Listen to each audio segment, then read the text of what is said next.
So that guy I met on eHarmony? Yeah. We're out together last night and I step off a curb and snap, heel breaks right off my shoe. Oh no. So I say, hell with it, take them off so I'm barefoot, and you'll never guess. What? He leans over, takes off his shoes and socks, and now we're both... You're joking. Amazing, right? At eHarmony, you'll find someone you can be yourself with. Get who gets you on eHarmony. Sign up for eHarmony today.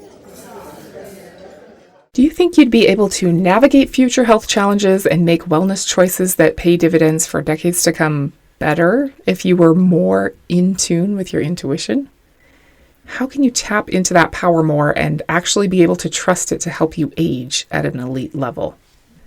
You're listening to the Health Courage Collective podcast, episode 163, Tap into Your Intuition to Age Better. Welcome to the Health Courage Collective podcast, the show for women who are too busy to slog through hours of generalized, inapplicable, and often contradictory health information, but too smart to ignore that a few minutes of focused attention now can prevent years of suffering in the future. I'm your host, Christina Hackett, a pharmacist who doesn't want you to live on prescriptions, a certified coach specifically trained to maximize your potential, and a compulsive learner obsessed with preventative, cutting-edge, holistic, and integrative medicine. I'm on a mission to increase your physical and mental resilience so you can fearlessly look forward to your next 40-plus limitless years. Your time is now. Let's go. Hello and welcome to the podcast. I'm so grateful that you're here today. I hope all is well in your world and you're feeling good today. How are your estrogen receptors? I think understanding that there are different types of estrogen receptors that initiate different functions is hugely valuable. We can influence how our estrogen behaves, not just by taking different types of estrogen, which we can also do, but by doing certain behaviors that upregulate or downregulate particular types of estrogen receptors. We can influence how helpful versus potentially perilously our estrogen will behave. Pretty cool. Today we're going to talk about something that I've been wanting to research how to improve in my own life for a while now.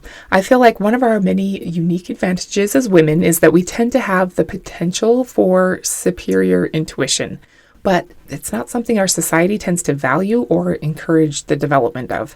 But I think if we took it upon ourselves to do so, we'd be able to navigate the challenges of midlife and perimenopause or health challenges of any kind so much more calmly and confidently. Who wouldn't want that? So I did some research and came up with some ideas that I think will help me to tap into my intuition a little bit more and hopefully help me make better choices the older I get. I hope what I learned will help you too. I think my main problem with making intuitive decisions is trusting myself. I don't want to be wrong or miss the boat in some way. I'm fine with being contrarian or weird if I know that I'm doing the right thing, but I only really trust my intellectual knowing. Like if I can spout off a bibliography of scientific studies proving my point, then I'm calm and confident. But very little in the world is truly black and white, especially when it comes to health behaviors and treatments. So how do you choose your best option then? Is it possible to make a decision that you feel calm and confident about in the absence of clear-cut data? And sometimes in spite of it? I think intuition is an untapped resource that can help us move forward with power. Before we can learn to trust our intuition, we need to know how to tap into it. And before we can tap into it, we need to know what it is. The dictionary defines intuition as the ability to understand something immediately without the need for conscious reasoning. Can you teach yourself to just understand something? Seems a little daunting. I need a step-by-step instruction sheet with periodic little exclamation points and things circled and crossed out that ends with the last step being the stick figure calling IKEA if things didn't go as planned. For all the jokes people make about IKEA directions, I think they're really good. I enjoy putting together stuff from IKEA, and anything that comes from somewhere else's directions always suck in comparison. There's always a lot of guessing and having to take things apart and redo them. But if it were IKEA, they would have had a little exclamation mark saying, "Pay attention," to prevent that mistake from ever happening in the first place. I've learned I can always trust IKEA directions, and they don't even have any words. Amazing. The ability to know things without analytic reasoning Intuition is so powerful that the U.S. Office of Naval Research is currently developing methods to measure the workings of intuition on the battlefield and creating virtual simulations to help train and develop soldiers' intuition in high-pressure situations in an effort to give our soldiers an added edge in life and death situations. That's what I want, to get a simulator and run a program that will give me more of what the U.S. Office of Naval Research is trying to instill in soldiers. The best part is what they call what they're trying to develop. Spidey sense. Okay, Hal, it's your turn in the Spidey simulator. I want a Spidey simulator, but I think the ideas I've gathered for this episode are as close as I'm going to get. So what are some things that you're good at? Yell them out. Gardening, baking bread, gymnastics, getting a baby to sleep, home decorating, swimming, organization, sewing, fixing appliances, playing an instrument, training puppies. The things that we're good at took a lot of effort and practice and trial and error. We messed up a lot of times on our path to competency, but we persevered, which allowed us to train the senses we need to excel in that endeavor. An elevated sense of touch to be a good swimmer, hearing what others don't hear to be a good mechanic or musician, seeing in a way that others don't to be a good interior designer, smelling nuances to be able to create amazing fragrances, understanding taste to be able to make mouth-watering meals.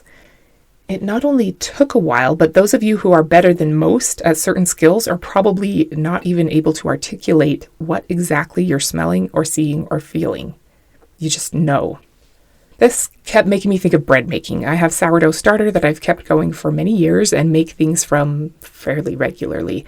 I once watched a whole masterclass from Apolline Poulain of Poulain Bakery in Paris, and even though she's a master, she really tried to dial it back to a beginner's mindset, and everything she was talking about was knowing what's going on with your dough by touch and how it should feel, and knowing whether it's done by listening and how it should sound when the loaf is perfectly baked and you knock on it. Recognizing potential problems by smell and what your dough and oven should smell like, what you should see in your ingredients, and the color your crust should be before you take the bread out of the oven. Of course, baking is all about taste too, but in order to be a master, you really have to have a high level awareness of all 5 of your senses in relation to your ingredients, dough, and bread making tools. Those sensory awarenesses are all skills that can be honed through years of practice. I have every confidence that every one of us could become a master artisan bread baker if we really wanted to. Totally fine if you don't. The point is that you could do it. You could train your 5 senses to an elite level. So if you can do that, it makes sense that you could also train your 6th sense, not to see dead people. I think we've all had experiences where we've sensed that there was a problem, even though the numbers all seem to add up, got a bad vibe from someone, or had an idea of how to help someone in a different way. UCLA Assistant Professor of Psychiatry, Dr. Judith Orloff, says that scientists believe that intuition operates through all the neurons in the entire right side of the brain, hippocampus, and gut. Women's corpus callosum, the white band that connects our right and left brain hemispheres, is thicker than men's. So women are better and faster at accessing each hemisphere and integrating emotions and gut feelings with logic from the brain. She says that women are also more in touch with their emotions, making it easier to integrate feelings about people and circumstances into their conscious thought. Someone I love to learn from, named Thomas McConkie, does a great job of explaining how there's mind knowing and heart knowing. And you really need both. They're both valuable and important, but we've been conditioned to only value mind knowing and the thinking work that goes with it, and to ignore the importance of heart knowing and the feeling work that goes with it. But if you can use them both, you're way more likely to make good choices. So the first tip I came up with to help you tap into your intuition is to get below the level of your thoughts and allow knowing to come to you. Cynthia Oselli has the best description I've found for accessing your intuition, that heart-knowing, feeling work. She says you can't think your way into intuitive knowing. It's a feeling, not a conclusion from thought work or analysis. So you have to get out of your head and down into your body. She suggests that you put your awareness 2 inches below and 2 inches behind your navel, but you really just need to be aware and existing below the level of your thoughts. Wait till you feel settled, grounded, at peace, whole, present, and fortified. Stay in the quiet, exist below the level of your conscious thoughts, and allow yourself to feel receptive. Don't grab for intuition. You don't reach out for it. You wait for it to come to you. It's not a hot impulse like an aha moment. It's a soft and easy knowing that feels right in your heart.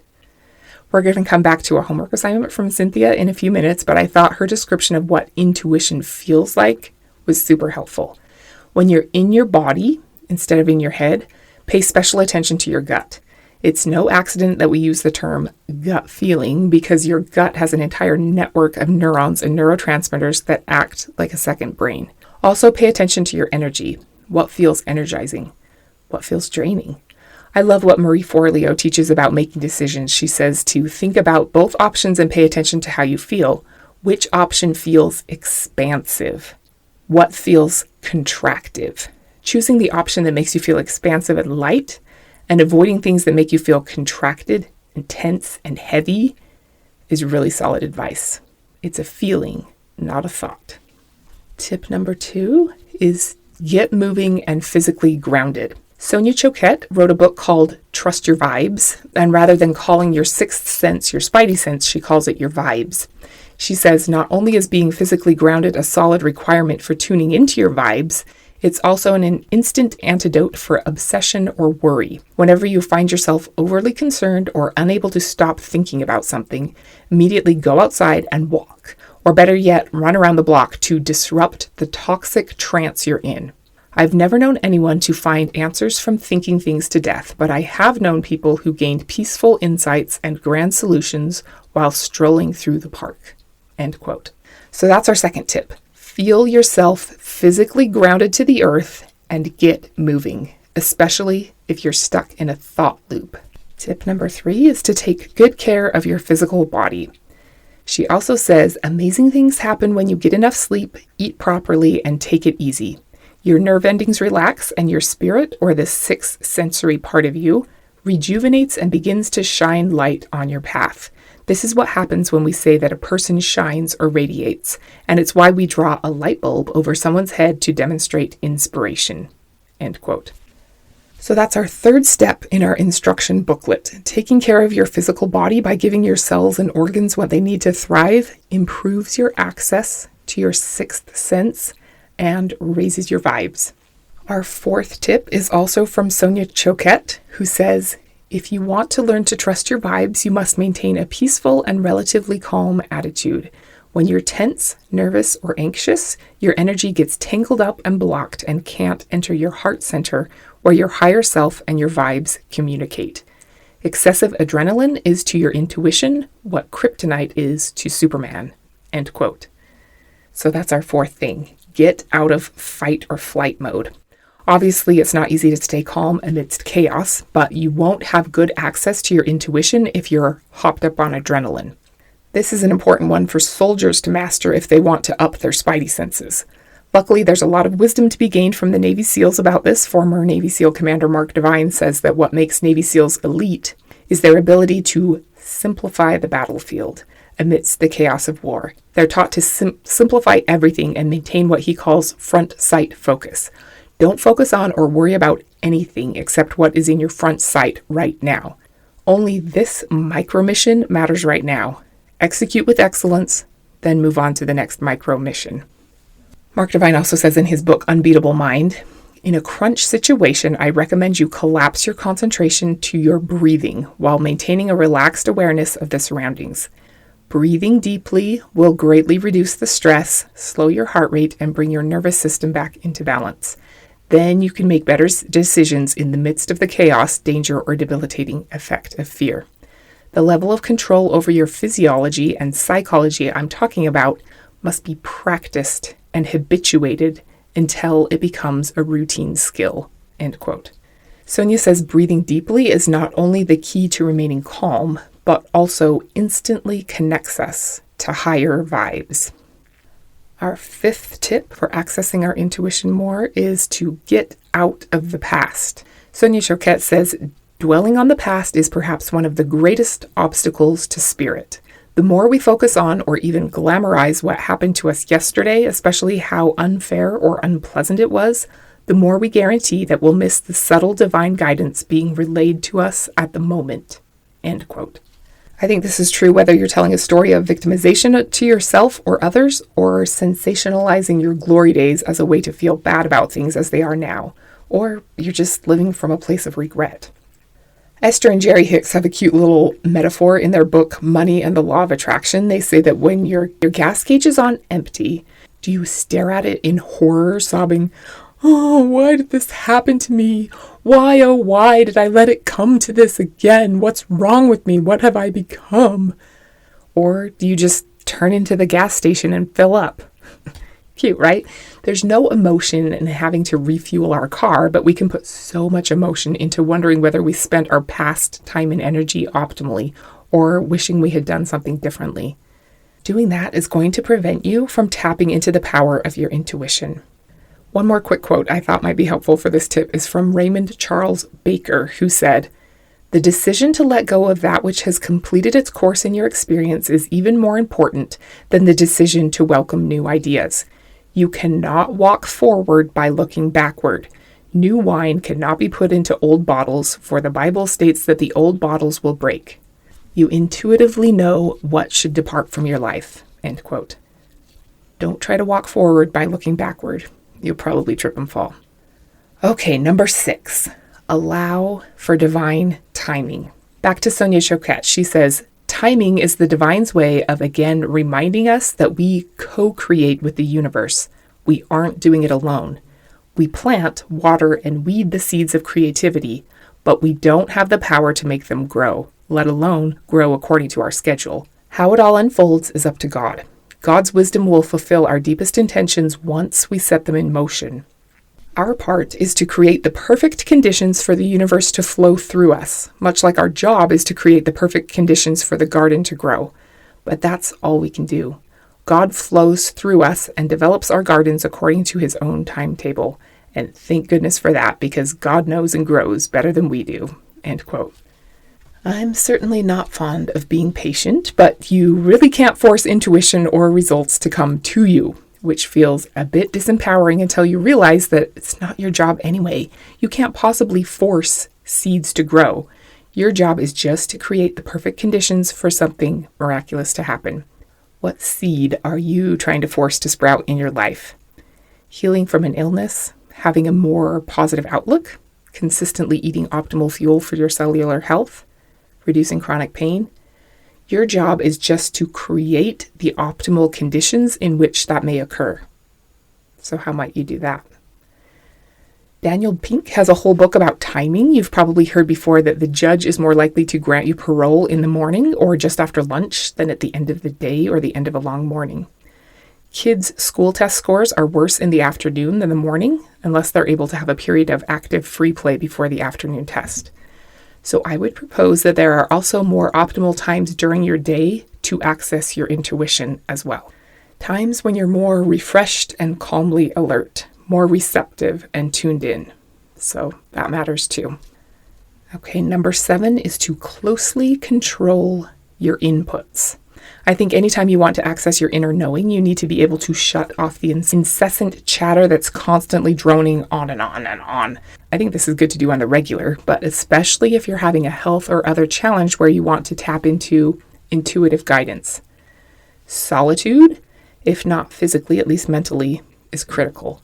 The quality of your thinking and the quality of your judgment improves significantly when you cut off all inputs and just sit with yourself. No talking, no reading, no watching, no thinking.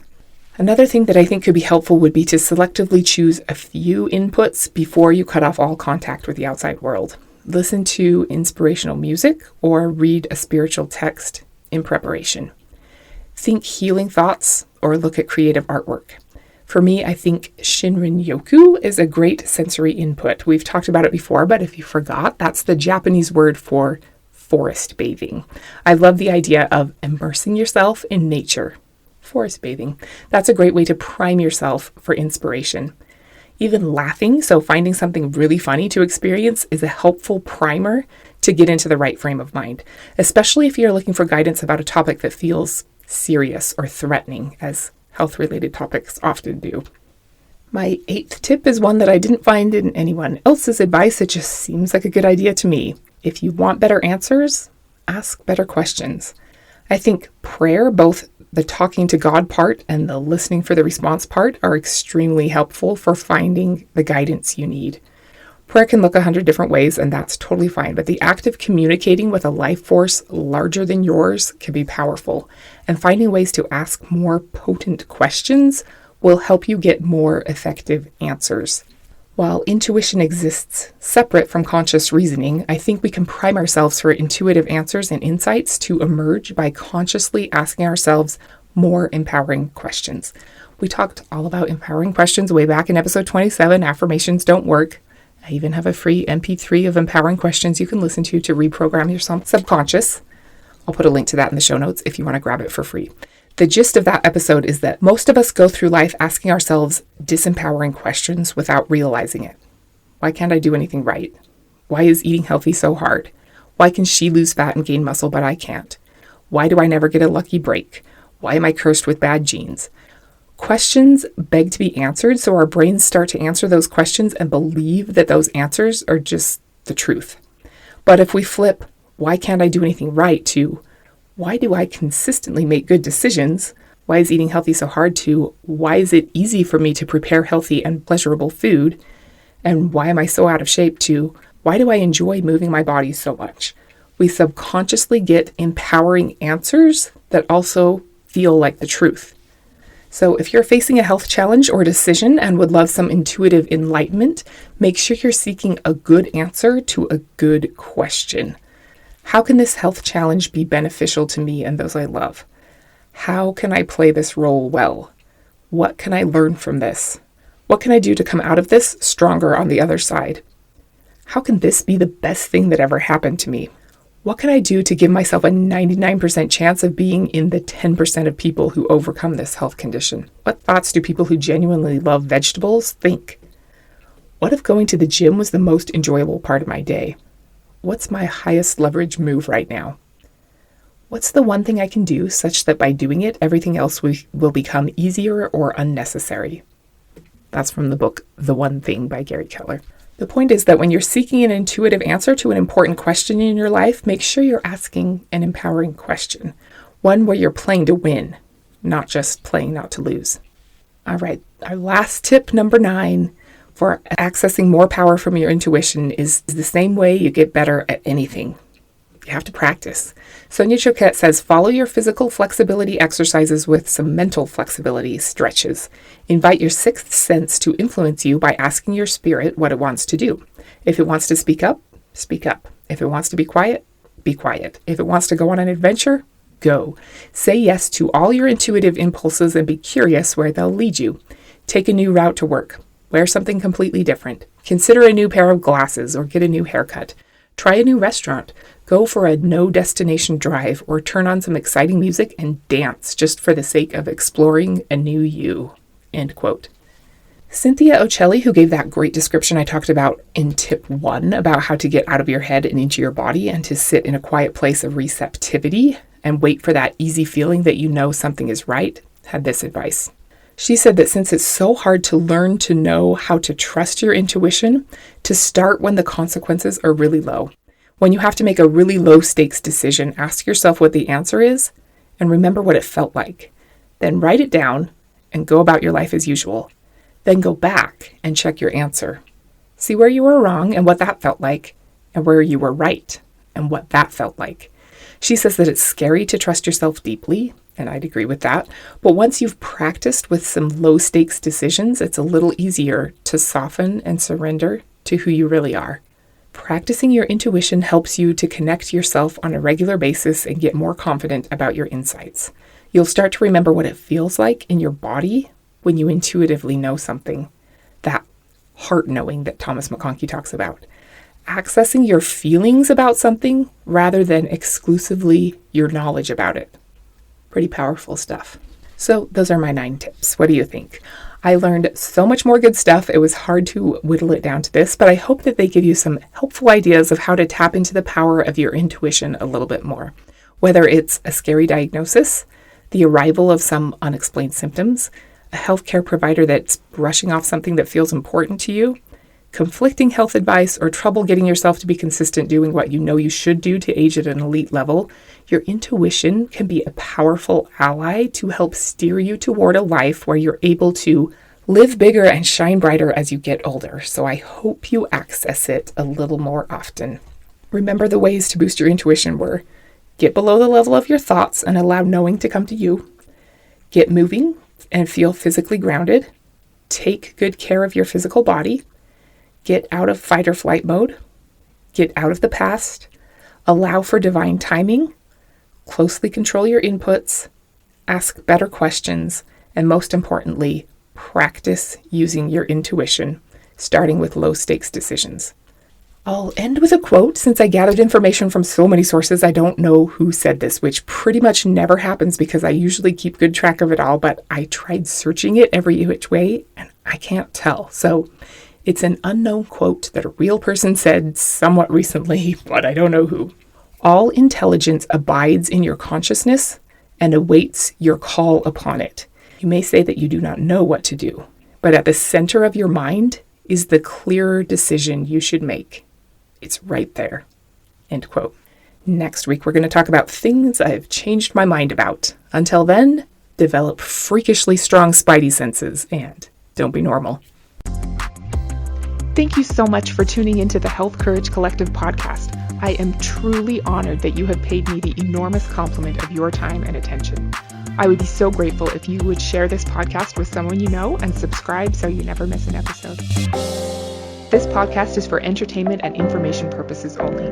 Statements and views on this podcast are not medical advice. This podcast, including Christina Hackett and producers, disclaim responsibility for any possible adverse events by use of information contained herein. This podcast may contain paid endorsements or advertisements for products or services. Individuals on this podcast may have financial interest in products discussed herein. If you think you have a medical problem, consult a licensed physician. So that guy I met on eHarmony? Yeah. We're out together last night and I step off a curb and snap, heel breaks right off my shoe. Oh no! So I say, hell with it, take them off so I'm barefoot, and you'll never guess. What? He leans over, takes off his shoes and socks, and now we're both... You're joking. Amazing, right? At eHarmony, you'll find someone you can be yourself with. Get who gets you on eHarmony. Sign up for eHarmony today.